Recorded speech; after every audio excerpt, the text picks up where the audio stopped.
Hello everyone, welcome to M railway. आज जो है पॉलिटी की क्लास 9th है, ठीक है, क्लास 9th ऑफ पॉलिटी। तो आज हम पढ़ेंगे वाइस प्रेसिडेंट के बारे में, प्राइम मिनिस्टर के बारे में और अटॉर्नी जनरल ऑफ इंडिया के बारे में। इसके पहले की वीडियोस में हमने प्रेसिडेंट के बारे में पढ़ा, ठीक है। तो वाइस प्रेसिडेंट जो है वो आर्टिकल 63 के अंडर आते हैं। किसने? आर्टिकल 63। हर जो स्टेट है, मतलब जो कंट्री है, उसमें वाइस प्रेसिडेंट होना चाहिए। There shall be a vice president. Article 64 के तहत जो होता है, वाइस प्रेसिडेंट जो होते हैं x officio chairman of Rajya Sabha होते हैं। क्या मतलब है एक्स ऑफिसो चेयरमैन का? एक्स ऑफिसो मतलब एडिशनल चार्ज, ठीक है। वाइस प्रेसिडेंट होते हुए भी उन्हें एडिशनल चार्ज दिया जाता है राज्यसभा के जो है चेयरमैन बनने का, ठीक है, राज्यसभा के चेयरमैन बनने का। एक्चुअल में वाइस प्रेसिडेंट जी राज्यसभा के मेंबर नहीं होते, ठीक है, राज्यसभा के मेंबर नहीं होते, लेकिन वो वाइस प्रेसिडेंट राज्यसभा के चेयरमैन बन सकते हैं, ठीक है।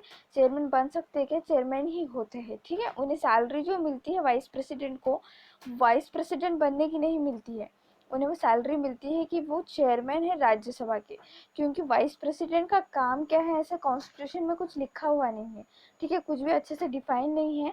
तो इसलिए जब पार्लियामेंट बनी थी तो पार्लियामेंट के लोगों ने सोचा कि अब जैसे ये vice president x officio chairman है, तो इन्हें सिर्फ और सिर्फ उसी की सैलरी दी जाए, ठीक है। समझ में आया? आर्टिकल 64 के तहत वो चेयरमैन होते हैं राज्यसभा के। आर्टिकल 66 क्या कहता है?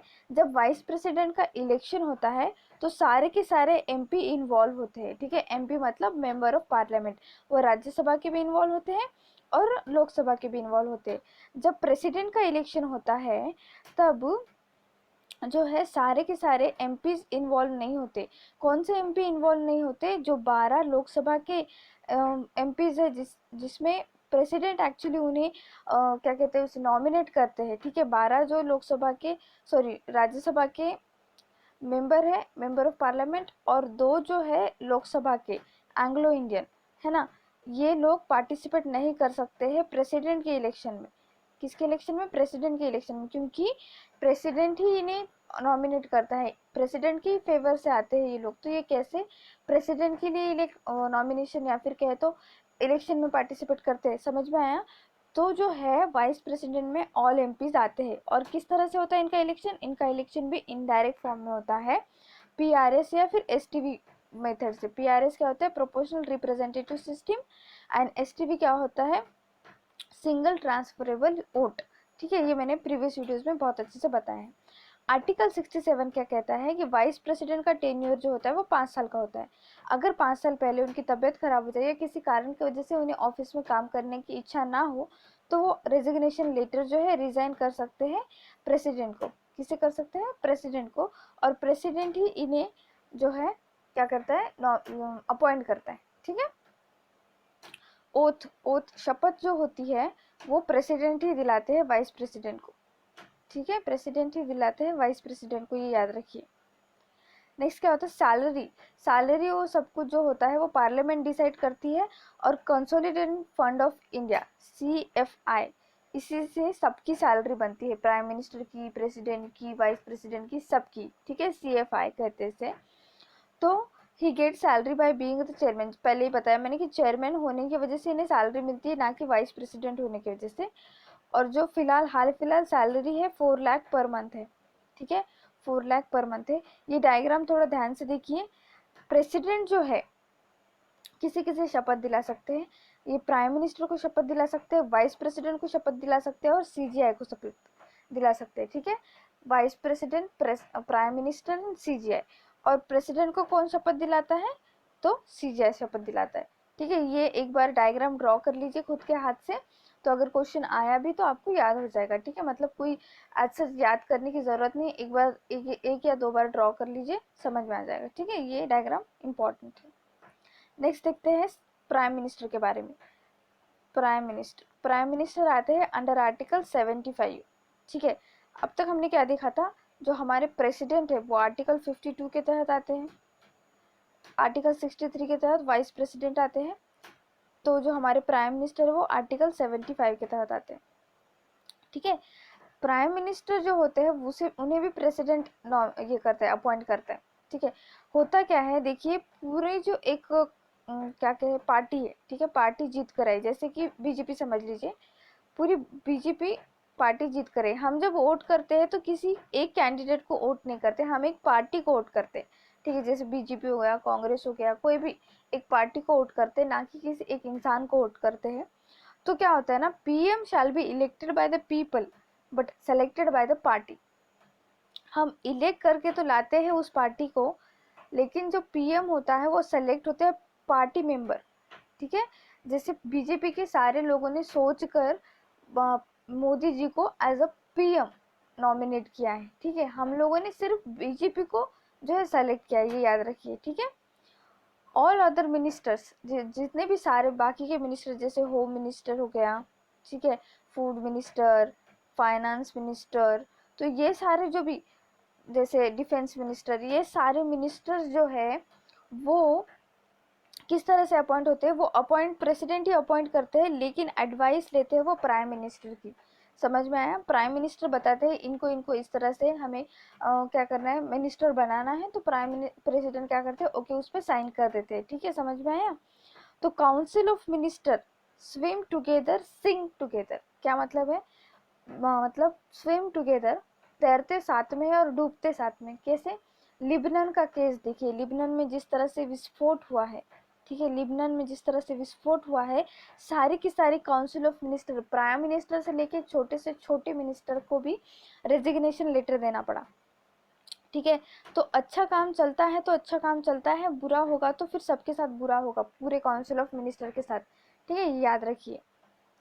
नेक्स्ट क्या है, प्राइम मिनिस्टर अगर प्राइम मिनिस्टर ने ही रेजिग्नेशन लेटर दे दिया प्रेसिडेंट को, तो सारी की सारी पार्टी को भी रेजिग्नेशन लेटर देना पड़ेगा, कंपलसरी है। कुछ इस तरह से मैं हमेशा बोलती हूँ मेरी क्लास में कि हम तो डूबेंगे सनम, आपको लेके डूबेंगे, अगर प्राइम मिनिस्टर डूबे तो सारी की सारी पार्टी डूब गई, ठीक है, सारी की सारी काउंसिल ऑफ मिनिस्टर डूब गई, याद रहेगा आपको ये। नेक्स्ट देखते हैं, आर्टिकल 75V क्या कहता है, बहुत इंपॉर्टेंट है, प्लीज ये ध्यान से देखिए।